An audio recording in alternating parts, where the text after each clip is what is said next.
যেহেতু বিএনপি কর্মীরা তারা কুলাঙ্গার শব্দ ব্যবহার করার জন্য রাগ করেছেন, কষ্ট পেয়েছেন, তাই আমি বিএনপি সমর্থক গোষ্ঠীর কাছে আন্তরিকভাবে দুঃখ প্রকাশ করছি, অফিসিয়ালি দুঃখ প্রকাশ করছি। শহীদ প্রেসিডেন্ট জিয়াউর রহমান এবং আপসহীন দেশনেত্রী বেগম খালেদা জিয়ার বিএনপি এই মুহূর্তে আর নাই।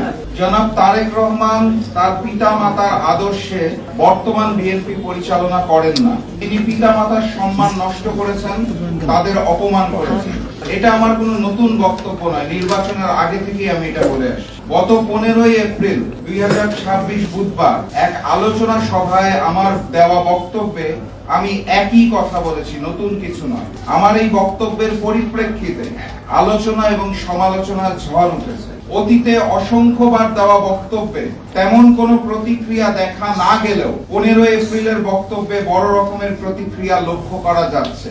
অতীতের আমার বক্তব্যের সাথে 15 এপ্রিলের বক্তব্যের পার্থক্য অথবা নতুনত্ব একটি মাত্র শব্দ, সেই শব্দটি হচ্ছে কুলাঙ্গার।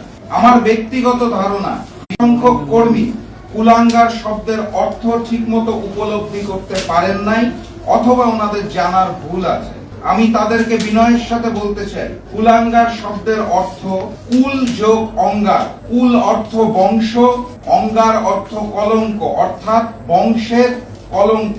কুলাঙ্গার একটি বিশেষ্য, এমন ব্যক্তি যার কুকর্মের ফলে তার বংশ কলঙ্কিত অথবা অপমানিত হয়। সম্ভবত কুলাঙ্গার শব্দের অর্থ না বুঝার কারণে বিএনপির কিছু কর্মীদের মাঝে এত উত্তেজনা সৃষ্টি হয়েছে। কারণ এই বক্তব্যটা আমি দীর্ঘদিন ধরেই দিয়ে আসছি, এই একটি শব্দের বক্তব্যের অর্থ পরিবর্তন হয় না।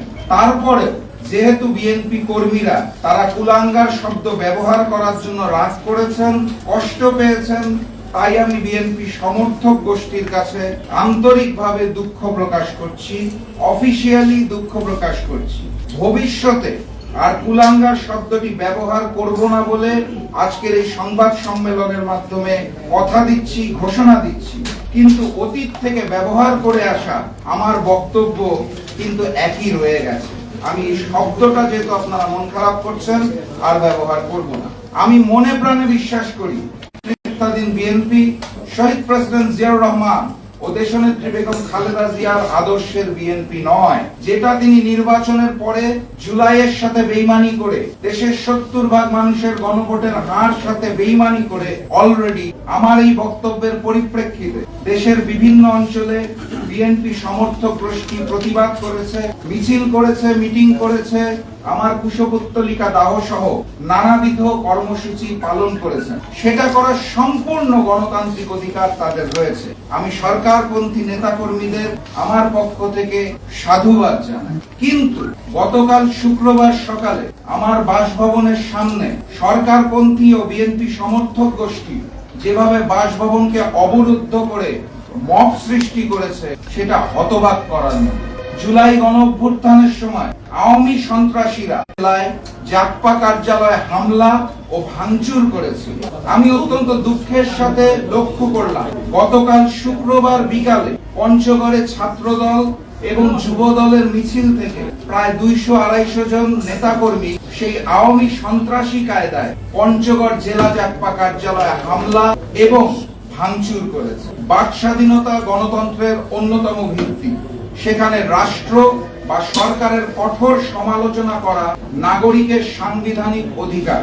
আমাদের সংবিধানের 39 নং অনুচ্ছেদে চিন্তা ও বিবেকের স্বাধীনতা এবং বাক ও ভাব প্রকাশের স্বাধীনতার নিশ্চয়তা দেওয়া হয়েছে। আপনারা জানেন সংসদে সংবিধান নিয়ে অনেক আলাপ আলোচনা ইদানিং করা হয়। সেই 40 নং অনুচ্ছেদটা আপনাদের বিনয়ের সাথে স্মরণ করিয়ে দিতে চাই। আমি বিশ্বাস করি জনগণের প্রাপ্য অধিকারের জন্য কথা বলা আমার দায়িত্ব। সেই কাজটি করার জন্য ফ্যাসিস্ট হাসিনার সময় আমি চুপ ছিলাম না, এখনো চুপ থাকতে পারছি না। রাষ্ট্র পরিচালনার দায়িত্ব চেয়ে জনগণকে যে অঙ্গীকারগুলো দেওয়া হয়েছিল, সেই অঙ্গীকারগুলো পালন করাটা সরকারের জন্য আবশ্যক এবং গণতান্ত্রিক দেশে বিরোধী দল হিসেবে যে কোনো ব্যত্যয় হলে তা মনে করিয়ে দেওয়াটাই আমার কাজ, আমাদের কাজ। আমাদের স্বরাষ্ট্রমন্ত্রী বলেছিলেন বাংলাদেশে আর কোনো মব কালচার থাকবে না। জনাব তারেক রহমান দেশে আসার আগে লন্ডনে বসে সোশ্যাল মিডিয়াতে নিজের ব্যঙ্গাত্মক চিত্র শেয়ার করে বাক স্বাধীনতার ঘোষণা দিয়েছিলেন। আমি জনাব তারেক রহমান ও সালাউদ্দিন প্রতিফলন দেখার অপেক্ষায় আছি। আমি যেই রাজনৈতিক বক্তব্য দিয়েছি তা শুধুমাত্র আমার বক্তব্য অথবা দলীয় মুখপাত্র হিসেবে জাতীয় গণতান্ত্রিক পার্টি জাগপার বক্তব্য। এর সাথে আমাদের 11 দলীয় ঐক্যের কোনো সম্পর্ক নাই। অতএব আমার বক্তব্যকে যারা জামাত অথবা 11 দলের বক্তব্য হিসেবে প্রচার করছেন, অপপ্রচার করছেন, তারা নিঃসন্দেহে ভুল করছেন। 2, আমাকে বিব্রত করার লক্ষ্যে সোশ্যাল মিডিয়ায় আমার ফোন নাম্বার ছড়িয়ে দেওয়া হয়েছে। অতি উৎসাহী বিএনপি সমর্থকেরা আমার ফোনে সুমধুর মিষ্ট ভাষায় বকাঝকা দিচ্ছেন, অত্যন্ত মিষ্ট ভাষায়। একই সাথে নানাবিধ পন্থায় আমাকে হত্যার হুমকি প্রয়োগ করেছেন। জুলাই গণঅভ্যুত্থান পরবর্তী বাংলাদেশে বাক স্বাধীনতার এত চমৎকার উদাহরণ আমরা কেউই আশা করি নাই। আমি অত্যন্ত বিনয়ের সাথে বিএনপি সমর্থকদের বলতে চাই, জুলাই গণঅভ্যুত্থানে আমার জুলাইয়ের 19 তারিখে মৃত্যু হতে পারত। আমি আল্লাহ প্রদত্ত দ্বিতীয় জীবন যাপন করছি। মৃত্যু ভয়ে আমি রাজনীতি করি না। মহান রাব্বুল আলামিন যেদিন যে সময় আমার মৃত্যু নির্ধারণ করেছে তার 1 সেকেন্ড আগে অথবা 1 সেকেন্ড পরে আমার মৃত্যু হবে না। 3 নম্বর পয়েন্ট, রাজনীতি না থাকার পরেও শুধুমাত্র আমার সহধর্মিণী হওয়ার অপরাধে সোশ্যাল মিডিয়ায় আমার সহধর্মিণীর ফোন নাম্বার ছড়িয়ে দেওয়া হয়েছে। আমার বক্তব্যের পরিপ্রেক্ষিতে আমার পরিবারের মানুষকে হেনস্থা করা হচ্ছে, যা একটি গোষ্ঠীর রুচিবোধকে প্রশ্নবিদ্ধ করে।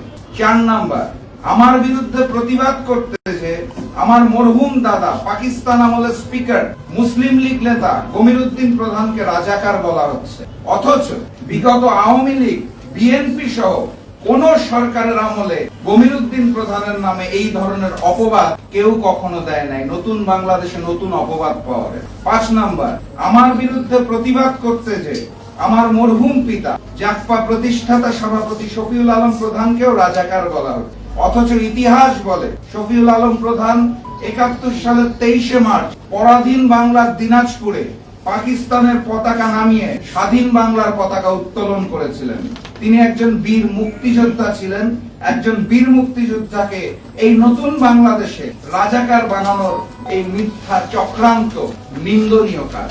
সর্বশেষ পয়েন্ট, একইভাবে আমার মরহুম পিতা জাগপা প্রতিষ্ঠাতা সভাপতি শফিউল আলম প্রধানকে আমার বিরুদ্ধে প্রতিবাদ করতে যে মহসিন হলে সংগঠিত 7 খুনের হত্যাকারী বলা হচ্ছে, অথচ যারা বলছেন তাদের নেতা বিএনপি মহাসচিব মির্জা ফখরুল ইসলাম আলমগীর সহ অসংখ্য বর্ষিয়ান বিএনপি নেতাদের মুখে পাবলিক মিটিং এ আমরা শুনেছি এটা একটা মিথ্যা অপবাদ। তৎকালীন ক্ষমতাসীন আওয়ামী লীগের 64 জনের তালিকা প্রকাশের 1 সপ্তাহের মধ্যে 7 খুন সংগঠিত হয় এবং শফিউল আলম প্রধানকে আসামি করা হয় মুজিব সরকারের নির্দেশে। শফিউল আলম প্রধান সে সময় ছাত্রলীগের কেন্দ্রীয় সাধারণ সম্পাদক ছিলেন আর সভাপতি ছিলেন বর্তমান বিএনপি সরকারের সাংসদ মনিরুল হক চৌধুরী। আমি বিএনপি সমর্থকদের বিনয়ের সাথে অনুরোধ করব, আমার মরহুম পিতাকে আওয়ামী কায়দায় খুনি বলার আগে আপনাদের নেতা মনিরুল হক চৌধুরীর কাছে প্রকৃত ঘটনাটি সম্পর্কে অবগত হওয়ার জন্য। ওনাকে খুনি বলাটা তো শহীদ প্রেসিডেন্ট জিয়াউর রহমানের সিদ্ধান্তকে অসম্মান করা। প্রিয় সাংবাদিক বৃন্দ, আমি আপনাদের মাধ্যমে বাংলাদেশের প্রতিটি নাগরিককে জুলাই গণঅভ্যুত্থান পরবর্তী বাংলাদেশের সুস্থ ধারার রাজনীতি সমর্থন করার আহ্বান। প্রকৃত স্বাধীনতা, প্রকৃত সার্বভৌমত্ব, প্রকৃত গণতন্ত্র, প্রকৃত বাক স্বাধীনতা ও প্রকৃত মানবাধিকারের প্রত্যাশায় আমি আজকের মতো শেষ করছি। বিজয়ের পথে যাত্রা শুরু, জীবন অথবা মৃত্যু। আসসালামু আলাইকুম।